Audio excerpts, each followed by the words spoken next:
বিশ্ব ফুটবলের সবচেয়ে বড় মঞ্চ। একদিকে সর্বকালের সেরা ফুটবল জাদুকর লিওনেল মেসি, অন্যদিকে স্পেনের জার্সিতে মাত্র ১৯ বছরের এক তরুণ। সমীকরণটা মেলানো বড্ড কঠিন হলেও মাঠের সবুজ গালিচায় শেষ হাসিটা হেসেছে ওই তরুণী। আর্জেন্টিনাকে ১-০ গোলে হারিয়ে মহাকাব্যিক এক শিরোপা উল্লাসে মেতেছে স্প্যানিশরা। আর এই ঐতিহাসিক জয়ের ঠিক কেন্দ্রবিন্দুতে দাঁড়িয়ে থাকা ছেলেটির নাম লামিন ইয়ামাল।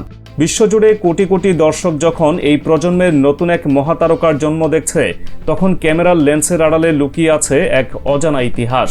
এই রূপকথার শুরুটা বার্সেলোনার কোনো বিলাসবহুল ফুটবল একাডেমিতে হয়নি, বরং এর ভিত্তিপ্রস্তর গাঁথা হয়েছিল একজন নিঃস্ব মুসলিম নারীর অদম্য সাহসের উপর।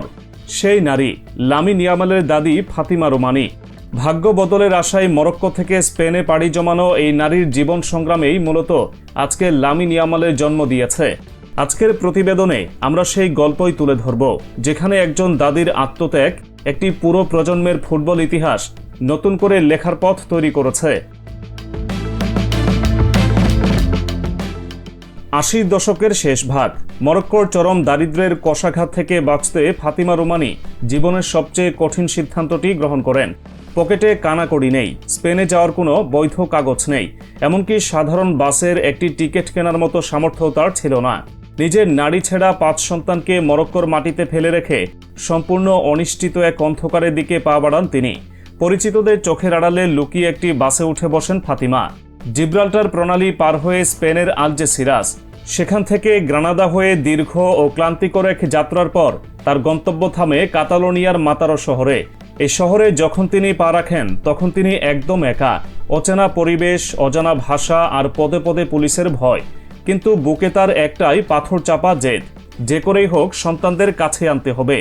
মাতারোতে ফাতিমা নিজেকে অমানসিক পরিশ্রমের মধ্যে সঁপে দেন। সকাল, বিকেল এবং রাত টানা ৩ শিফটে হাড়ভাঙা খাটুনি শুরু করেন। অভিবাসী হিসেবে স্পেনে টিকে থাকার এই লড়াই ছিল চূড়ান্ত অমানবিক। একটু একটু করে ঘামের টাকায় সঞ্চয় বাড়াতে থাকেন তিনি।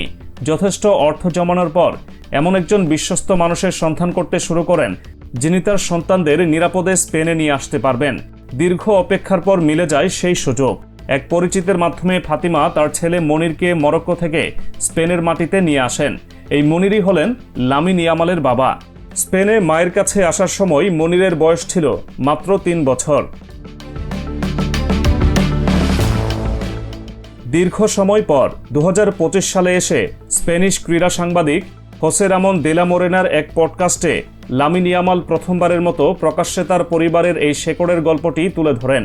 ফাতিমা রোমানি দিনের পর দিন অন্যের কাজ করে ছেলে মনিরকে স্পেনের বুকে বড় করে তোলেন। অন্যদিকে লামিনের মা শিলা এবানার গল্পটিও প্রায় একই রকম। উন্নত জীবনের আশায় শিলা তার মায়ের হাত ধরে গিনি থেকে স্পেনে এসেছিলেন। দুটি ভিন্ন মহাদেশ থেকে আসা দুটি অভিবাসী পরিবার স্পেনে নিজেদের অস্তিত্ব টিকিয়ে রাখার লড়াই চালিয়ে যাচ্ছিল। এমনই এক সময়ে বার্সেলোনা শহরে মনির এবং শিলার পরিচয় হয়। পরিচয় থেকে প্রণয়, কিন্তু দুজনের এক হওয়াটা তাদের জীবনের আর্থিক সংকটকে দূর করতে পারেনি, বরং বাস্তবতার নির্মম রূপ তাদের পরিস্থিতিকে আরও ভয়াবহ করে তোলে। মনির এবং শিলার আর্থিক অবস্থা এতটাই শোচনীয় পর্যায়ে পৌঁছায় যে স্পেনের মতো শহরে তাদের মাথা গোঁজার নিজস্ব কোনো স্থায়ী জায়গা ছিল না। এমন ভয়াবহ অনিশ্চয়তার মাঝেই শিলার সন্তান সম্ভব হন। অনাগত সন্তানকে পৃথিবীতে আনার মতো ন্যূনতম আর্থিক বা মানসিক প্রস্তুতি তাদের ছিল না। ঠিক এই চরম বিপদের মুহূর্তে দেবদূতের মতো তাদের পাশে এসে দাঁড়ান মনিরের 2 বিশ্বস্ত বন্ধু। এই 2 বন্ধুর একজনের নাম ছিল লামিন এবং অন্যজনের নাম ছিল ইয়ামাল। তারা শুধু মনির ও শিলাকে মাথার উপর ছাদই দেননি, বরং গর্ভাবস্থায় যাবতীয় চিকিৎসা ও আর্থিকভাবে সম্পূর্ণ সমর্থন যোগান। চরম দুর্দিনে বন্ধুদের এই নিঃস্বার্থ উপকারের প্রতি আজীবন কৃতজ্ঞতা স্বরূপ মনির ও শিলা সিদ্ধান্ত নেন তাদের অনাগত ছেলের নাম রাখবেন এই 2 বন্ধুর নামে মিলিয়ে। এভাবেই অন্ধকার এক প্রকোষ্ঠে জন্ম নেয় ফুটবল বিশ্বের বর্তমান সেন্সেশন লামিন ইয়ামাল। তবে লামিনের শৈশব মোটেও মসৃণ ছিল না। তার বয়স 3 বছর পূর্ণ হওয়ার আগেই বাবা মনির এবং মা শিলার মধ্যে বিচ্ছেদ ঘটে যায়। মা শিলা কাতালোনিয়ার গ্রানোয়াস শহরে চলে যান। অন্যদিকে বাবা মনির এবং দাদি ফাতিমা থেকে যান রোকো ফন্দায়। বাবা মায়ের বিচ্ছেদের কারণে ছোট্ট লামিনকে 2 শহরের মধ্যে নিয়মিত যাতায়াত করতে হতো। তার জীবনের রুটিন ছিল 2 ভাগে বিভক্ত। সপ্তাহের কিছুদিন মায়ের কাছে, বাকি দিনগুলো বাবা ও দাদির কাছে। কোনো নির্দিষ্ট স্থায়ী ঠিকানা ছাড়াই এক ছন্নছাড়া জীবনের মধ্য দিয়ে সে বড় হতে থাকে। তবে সম্পর্ক ভেঙে গেলেও মনির এবং শিলা তাদের সন্তানের ভবিষ্যতের বিষয়ে ছিলেন চূড়ান্ত আপোষহীন। শিশু বয়স থেকে লামিনের একটি বিশেষ দিক তাদের নজর কাড়ে। মাত্র 4-5 বছর বয়সে লামিন ফুটবলের প্রতি অস্বাভাবিক এক ঘোর দেখাতে শুরু করে। এই বয়সের অন্য শিশুরা যখন খেলনা নিয়ে ব্যস্ত, লামিন তখন বল পায়ে অদ্ভুত সব ড্রিবলিং করতে থাকে। সন্তানের এই অকল্পনীয় প্রতিভা দেখে বাবা মা নিজেদের সব কষ্ট চেপে তাকে স্থানীয় ক্লাব সিএফলা তোরেতাতে ভর্তি করে দেন। সিএফলা তোরেতায়ের মাঠে নেমে লামিন বুঝিয়ে দেয় সে অন্য ধাতুতে গড়া। তার বল কন্ট্রোল, অবিশ্বাস্য গতি এবং ডিফেন্ডারদের বোকা বানানোর ক্ষমতা খুব দ্রুতই স্পেনের বড় ক্লাবগুলোর স্কাউটদের নজরে আসে। বিশ্বের অন্যতম সেরা ফুটবল একাডেমি বার্সেলোনার লা মাসিয়া, সেখান থেকে স্বয়ং লিওনেল মেসির উঠে আসা তাদের স্কাউটরা লামিনের খেলা দেখতে আসেন। মাঠে লামিনের একক আধিপত্য দেখে তারা এতটাই চমকে যান যে এক মুহূর্ত দেরি না করে সরাসরি মনির এবং শিলাকে প্রস্তাব দেন ছেলেটিকে অবিলম্বে বার্সার একাডেমিতে যুক্ত করার জন্য। তবে এই সুযোগ লামিনের পরিবারের জন্য একই সঙ্গে আনন্দের এবং নতুন এক বিশাল চ্যালেঞ্জের কারণ হয়ে দাঁড়ায়। লা মাসিয়ার মতো একাডেমিতে টিকে থাকতে হলে প্রয়োজন ইস্পাত কঠিন শৃঙ্খলা। মনির এবং শিলাকে নিশ্চিত করতে হতো লামিন যেন ফুটবলের পাশাপাশি তার প্রাতিষ্ঠানিক পড়াশোনাও ঠিকমতো চালিয়ে যায়। পরিবারের চরম আর্থিক টানাপোড়েনের মধ্যেও তারা লামিনের অনুশীলনে কোনো ঘাটতি হতে দেননি। আর দাদি ফাতিমা এই সময়ে নাতিকে মানসিকভাবে দৃঢ় রাখার পেছনে সবচেয়ে বড় ছায়া হয়ে দাঁড়ান। পরিবারের এই ত্যাগের প্রতিদান দিতে লামিনও ভুল করেনি। লা মাসিয়ায় নিজের প্রতিভার সর্বোচ্চ প্রমাণ দিয়ে খুব দ্রুতই সে বার্সেলোনার একাডেমি কোচদের আস্থার প্রতীক হয়ে ওঠে। তার এই অসামান্য ধারাবাহিকতায় মুগ্ধ হয়ে বার্সেলোনার তৎকালীন মূল দলের কোচ স্প্যানিশ কিংবদন্তি জাভি হার্নান্দেজ তাকে সরাসরি সিনিয়র টিমে ডাকেন। তখন লামিনের বয়স মাত্র 15 বছর 9 মাস। এত অল্প বয়সে বার্সেলোনার মতো ক্লাবের মূল দলে ডাক পাওয়া স্প্যানিশ ফুটবল ইতিহাসে রীতিমতো এক বিস্ময়। সবকিছু একেবারে নিখুঁতভাবে এগোচ্ছিল। নতুন মৌসুমের শুরু থেকে লামিন বার্সেলোনার মূল একাদশের নিয়মিত মুখ হিসেবে মাঠে নামার প্রস্তুতি নিচ্ছিল।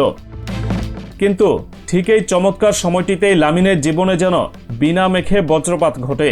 মাতরা শহরের একটি পার্কিং লটে অজানা দুর্বৃত্তরা তার বাবা মনিরকে এলোপাতাড়ি ছুরিকাঘাত করে। রক্তের বন্যায় ভেসে যাওয়া বাবার এই খবর পাওয়া মাত্রই লামিন দিকবিদিক শূন্য হয়ে অনুশীলনের মাঠ ছেড়ে ঘটনাস্থলের দিকে ছুটে যেতে চায়। কিন্তু পরিবারের অন্যান্য সদস্যরা পরিস্থিতি বিবেচনা করে তাকে বাড়িতে আটকে রাখেন। তারা জানতেন বাইরে তখন চরম উত্তেজনাকর পরিস্থিতি বিরাজ করছে। যে কোনো অনাকাঙ্ক্ষিত ঘটনা লামিনের তিলে তিলে গড়া কেরিয়ার এক নিমিষে ধ্বংস করে দিতে পারে। সামনে তার এক বিশাল ভবিষ্যৎ। তাই আবেগের বশবর্তী হয়ে তাকে কোনো ভুল পদক্ষেপ নেওয়া থেকে কঠোরভাবে বিরত রাখা হয়। বাবার উপর হামলার এই ভয়াবহ মানসিক ট্রমা সামলে উঠতে লামিন খুব বেশি সময় নেয়নি। শোককে শক্তিতে পরিণত করে কয়েকদিনের মধ্যেই সে চূড়ান্ত পেশাদারিত্বের প্রমাণ দিয়ে পুনরায় মাঠে ফিরে আসে। এরপর আর তাকে পিছনে ফিরে তাকাতে হয়নি। নিজের পায়ের জাদুতে সে হয়ে ওঠে ফুটবল বিশ্বের নতুন ত্রাস। মাঠে একের পর এক রেকর্ড তার পায়ের কাছে লুটোপুটি খেতে শুরু করে। কিন্তু বিশ্বজোড়া খ্যাতি, অর্থ এবং তারকাদূতী লামিন ইয়ামালকে তার শেকড় থেকে এক চুল পরিমাণও দূরে সরাতে পারেনি। সে কখনোই ভুলে যায়নি তার দাদি ফাতিমা রুমানির সেই নিঃস্ব রিক্ত অবস্থার দীর্ঘ সংগ্রামের কথা, যা আজকের এই লামিন ইয়ামালকে তৈরি করেছে। এর সবচেয়ে বড় প্রমাণ মেলে বার্সেলোনার সাথে তার নতুন চুক্তি স্বাক্ষরের দিনটিতে। চুক্তি সাইন করার তারিখ আগে থেকেই নির্ধারিত ছিল, কিন্তু লামিন জানতে পারে ওই নির্দিষ্ট দিনে তার দাদি ফাতিমা উপস্থিত থাকতে পারবেন না। কোটি টাকার চুক্তির চেয়ে তার কাছে দাদির উপস্থিতি ছিল ঢের বেশি। শুধুমাত্র দাদি যেন সেই ঐতিহাসিক মুহূর্তে তার পাশে থাকতে পারেন, সেজন্য বার্সেলোনা কর্তৃপক্ষের সাথে কথা বলে সে একাই চুক্তি স্বাক্ষরের তারিখ পিছিয়ে দেয়। আজকাল স্পেনের অনেক হাই ভোল্টেজ ম্যাচেই ভিআইপি গ্যালারিতে দাদি ফাতিমাকে দেখা যায় নাতির খেলা উপভোগ করতে। মরক্কো থেকে খালি হাতে যে নারী স্পেনের অন্ধকার গলিতে এসে দাঁড়িয়েছিলেন, আজ তার নাতি স্পেনের জার্সি গায়ে বিজয়ের মুকুট পড়ছে। আর্জেন্টিনাকে হারিয়ে 1-0 গোলের ওই মহাকাব্যিক ফাইনাল জয়ের পর লামিন যখন ট্রফি হাতে দাঁড়িয়ে, তখন গ্যালারিতে বসা ফাতিমা রুমানির চোখের কোণে হয়তো ভেসে উঠছিল সেই বাসের টিকিটে টাকা না থাকার দিনগুলোর কথা।